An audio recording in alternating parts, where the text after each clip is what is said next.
All right, we are going to be doing a Google form today. So you'll go to your Google Drive and go to New. Notice it's not here. We'll have to go to More. It's the first option under More. So select the Google form. First, we will name it. So we'll click up here to name this, and we're going to just call this our Google Form Demo 1. Now, what's going to happen is this info is going to go right here because it thinks that's what we want it to be called. However, we do not, so we're going to click on that to change that, and we're going to name this our banquet menu planning. Under form description, we're going to just put a short sentence here that kind of just asks the people to answer this. So it doesn't have to be the exact same as mine, but something close.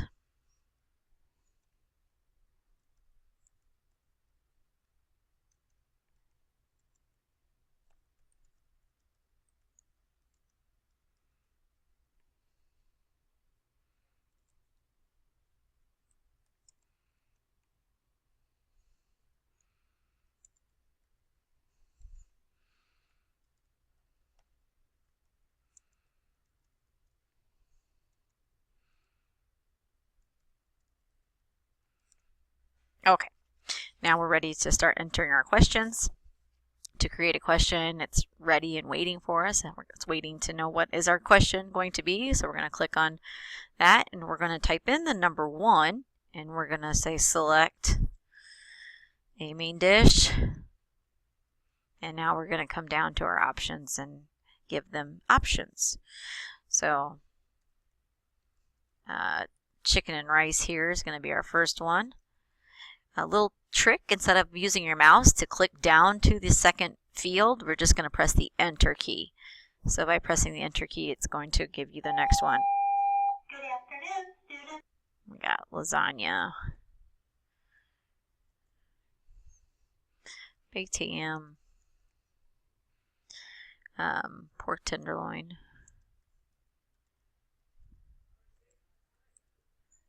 and cheese ravioli.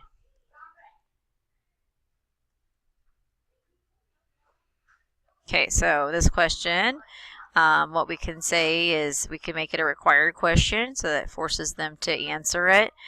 And then we're going to add our next question. So over here on the far right, we're going to click on the plus sign to add a question, and we're moving on to question 2. So we're actually going to go ahead and continue with the whole numbering just so that people are kind of clear as to what we're doing. So number 2, we're going to say select a soup.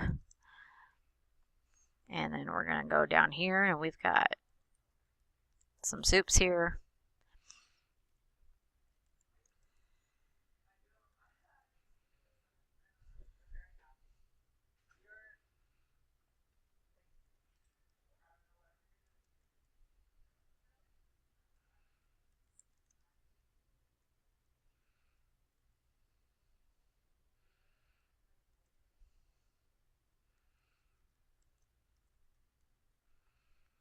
Okay, again, make it a required question, click on the plus sign, and now I'm moving down to question number 3.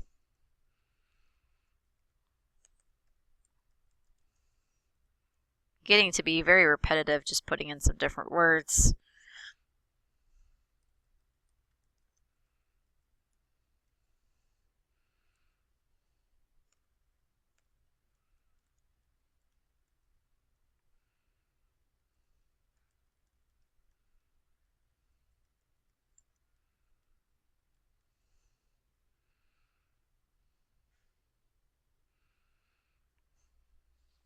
Question 4.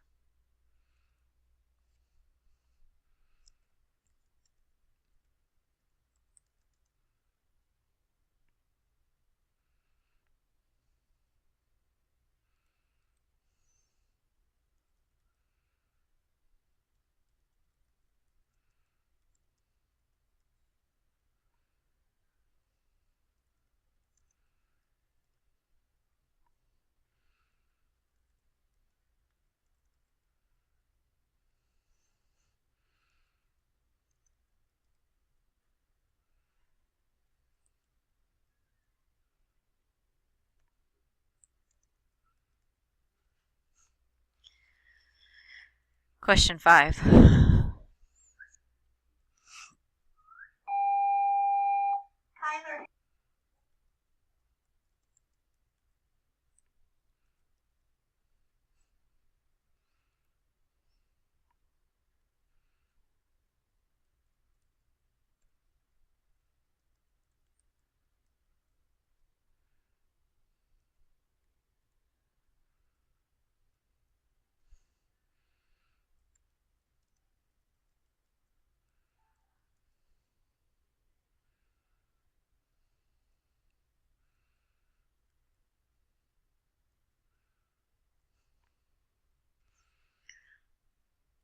And finally, question 6. Now, question 6 we are going to do a little different. Don't forget our favorite, dessert. It's not going to be a multiple choice question. We're going to change this to a checkbox so that way they can choose more than one option and just list 5 or 6 desserts.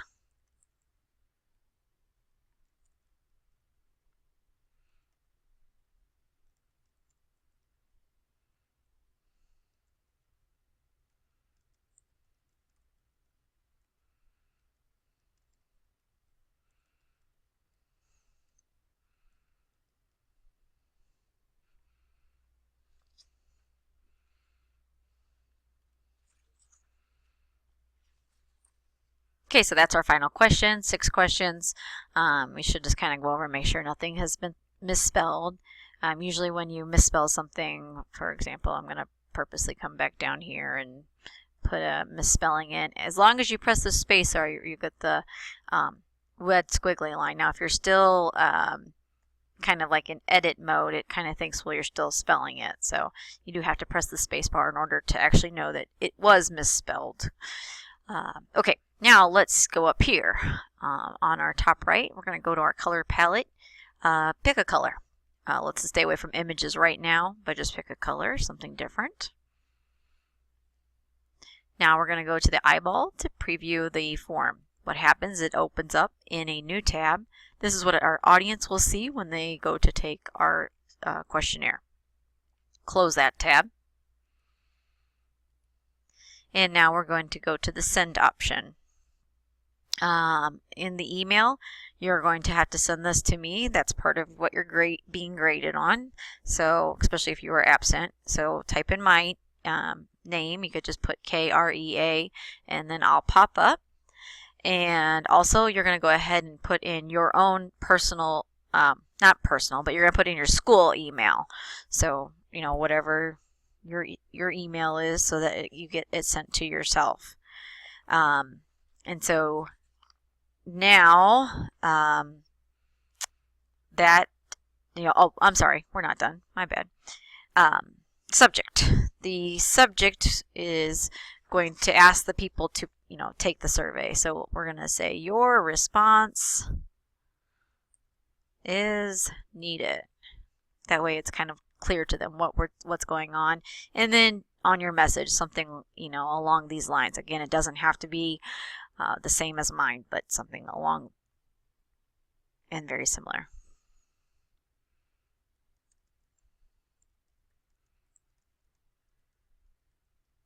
Okay, now I could press send, and this is done. Okay, so now what you need to do is go into your own email. And you'll look for the email that's from yourself. I'm personally in my email, so this is what I get, but yours is going to come out looking the same thing. You're going to click on the button that'll take you to the form. You're going to go ahead and take the survey, answer that a couple times, and then I'm going to hit submit, and actually I'm going to get off of that one. Okay, so then you're going to do that. Unfortunately, you weren't in class the day when we did it. We took other people's surveys. Let's move on. So I'm going to have you go ahead and click and do that a couple times, 3 or 4 times. That's good. All right, so time has passed. You have taken your survey. You've got a couple of responses. You're going to come back over to your Google form, and up here at the top we have our responses. If we click on this, we can see what people answered in, And notice that question 6 is a little different. So all of these were multiple choice. And so it forced them to pick something. And then the last one, if you remember, that let them pick more than one. So that's where the pie chart would come in handy. I mean, the bar chart would come in handy there. So a couple other ways that we could look at things. We could look at individual. We can see each response here. You can kind of see how each person answered. Of course, that would take a while. The other thing, and this is what I want everybody to do, is click on the spreadsheet up here. Go ahead and just let that go with whatever it's got. That's fine. Just hit create. And now I can see exactly what each person did. So this first person took the chicken and rice, vegetable beef, pasta salad, baked potato, green beans, and then chocolate cake and the banana nut cake. So you could see, if you were giving, a questionnaire and you wanted to know exactly what Johnny answered, as long as you had a question that asked everybody's name, you could know Johnny said this, Johnny said that, Johnny said this, Johnny said that, and so on down the line. Okay, so again, your big thing is that you did have to send me that email. That'll have to be, and then I have to click on it and be able to see your questionnaire. That's your grade.